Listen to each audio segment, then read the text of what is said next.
Стратегија и долгорочни решенија. На медиумскиот сектор му се потребни темелни зафати за да се надминат огромните проблеми. Според експертите, плановите 369 и 18 на владата не содржат точки поврзани со системски медиумски реформи, кои се повеќе од потребни, а измените на Законот за аудио и аудиовизуелни медиумски услуги не е доволен.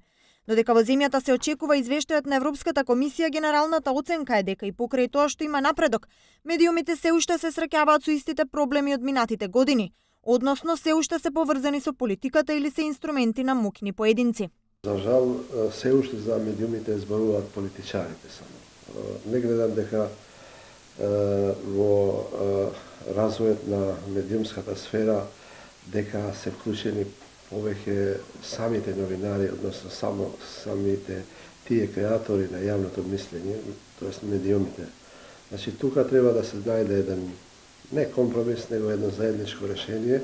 Легислативата сите овие години е добра, но имплементацијата е катастрофална, вели Жане Трпевска, експерт за медиумска политика од Институтот РЕСИС. Во периодот на тоа 10-годишно владење, значи владееше едно општо чувство на несигурност, на самоцензура. Ние го имавме скандалот со прислушкувањето, во кој 100 новинари беа прислушкувани и тоа беше индикатор. Голем број на напади врз новинари. Сега она што не е променето можеби од тогаш до сега е социоекономскиот статус на новинарите, или пак не се раскинати се уште тие врски што со години ги констатираме. Од Агенцијата за аудиовизуелни и медиумски услуги побара фери над преварувачка атмосфера за време на кампањата, затоа што во овие моменти и не било толку битно кој ќе биде следен председател на државата, туку каков ќе биде изборниот процес. 100% да помогне во добивање прво на позитивна препорака и извештај на крајот на мај и отпуштување на преговорите за членство на Република Северна Македонија во Европската Унија.